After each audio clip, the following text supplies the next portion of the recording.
Does Medicare pay for home health aid? And the answer is Medicare will only pay for home health aid on a part-time or intermittent basis as long as you're also receiving skilled nursing care.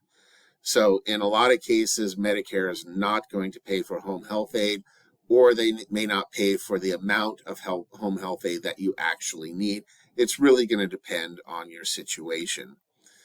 But the good news is there is an alternative way to pay for home health aid when Medicare won't. So we know that home health aid is expensive. So according to Genworth, the national median cost for home health aid, $5,600 for 44 hours a week, or $21,000 a month for 24 hours a day. So it really is going to depend on how much home health aid you need, but regardless, it's going to be expensive, which then leads us to the question of how will you pay for home health aid? So again, Medicare is only going to cover home health aid if you are also receiving skilled nursing, and again, only on a intermittent or part-time basis, so you may not get all the home health aid that you need covered by Medicare. If you have long-term care insurance, which most people don't, that will typically pay for home health aid as well. Your family, they might be able to help. It just really depends on their financial situation. Medicaid may or may not work. It really depends on whether or not you would qualify, which depends on your income and asset levels.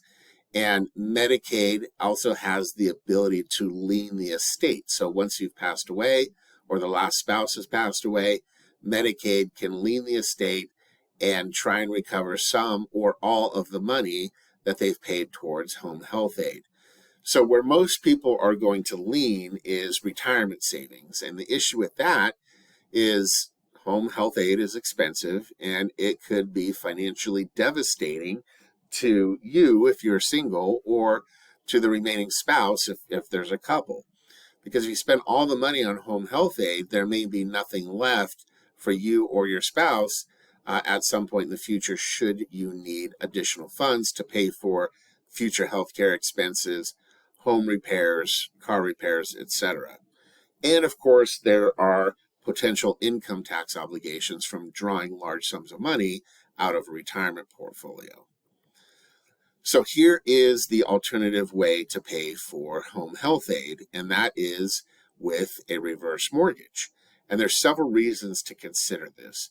First and foremost, you have access to income tax-free cash. So you have the ability to, basically the reverse mortgage creates another source of cash to help pay for home health aid. And if you use the reverse mortgage proceeds first, it could help you retain all or some of your retirement savings, which you're going to need at some point in the future during your retirement. The third thing is you may not need any financial assistance from your family, or it may be at such a reduced amount that they can actually afford to help pay for your home health aid.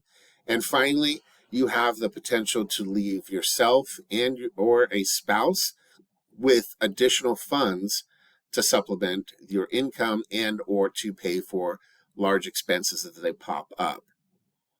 So here's the scenario of Kathleen. She is 72 years old, $2,600 a month of income. She owns her $400,000 home free and clear, and she's got $45,000 in retirement savings.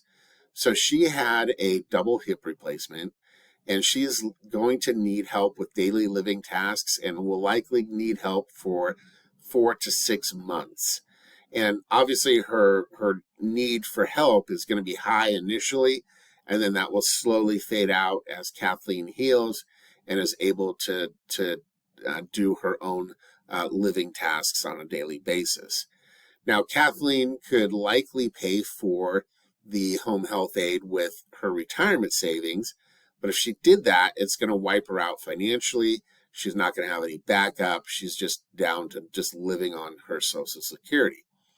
So Kathleen reached out to me to see if the reverse mortgage might be a way for her to pay for her home health aid. So option one was for Kathleen to get a reverse mortgage to pay for the home health aid so that she could keep her retirement savings in place and not touch them, so that she'd have access to them at some point in the future. And so that scenario is represented by this bar chart here. The blue represents the home value appreciating at 4%, which historically is pretty accurate. Obviously, some years it's more, some years it's less, but it's about 4% on average. The orange represents the loan balance, and we can see this loan balance is increasing over time, and it's increasing for two reasons. One, initially, Kathleen is going to pull out $45,000 to pay for her home health aid. And then two, we are assuming that Kathleen is not going to make a monthly mortgage payment towards the reverse mortgage. She still has to pay her property taxes and her homeowner's insurance, but because she's not making a payment, the interest in the mortgage insurance is getting added to the loan balance, and therefore her loan is increasing over time. Now, initially, the green is the line of credit. We can see she's starting off with $133,000, of which she's going to draw $45,000 to pay for her home health aid. What's interesting, though, is even though she pulled out $45,000 initially, in 5 years, she still has $130,000. So the reason that's happening is because any funds available in that line of credit are growing at the current interest rate plus 0.5%. So we can see even in year 10, she's expected to have $187,000, and in 15 years, $271,000 that she could draw from. The beauty of the line of credit is it's not affected by the home's value. So even if the home price went down, this line of credit is still growing even though the home value has come down. Because it's growing at the current interest rate plus 0.5%, it's not based off of the home growth. Now, if Kathleen at some point in the future needed to draw funds out of the line of credit for, let's say, another healthcare expense, she still does not have to make a monthly mortgage payment towards the reverse mortgage. She still has to pay her property taxes and her homeowner's insurance, but she doesn't have to make a payment unless she wants to. So the other option for Kathleen was to get a reverse mortgage as a backup and just spend the retirement savings on the home health aid care that she needs. Again, the blue represents the home value, the orange represents the loan balance, and the green represents the line of credit. Now, these are some significantly different numbers than the first option. In fact, if we look at, let's say, year 10, she only owes $36,000, and she has a line of credit of $278,000. With the first option, she'd have a $126,000 loan balance and only a line of credit of only $187,000.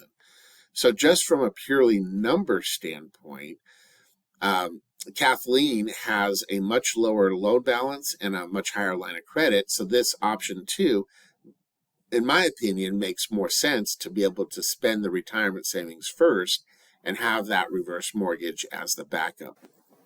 So as you just saw in those examples, there's some pretty good reasons to consider getting the reverse mortgage to help pay for home health aid. And one of the biggest reasons is because we're creating an additional source of funds to pay for care.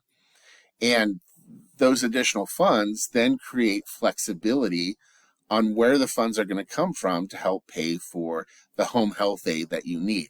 So do you draw money out of your retirement savings first? Do you draw money out of the reverse mortgage? Do you do some combination to pay for the home health aid? It also creates an additional source of funds that can create financial stability from the fact that there's just more funds, right?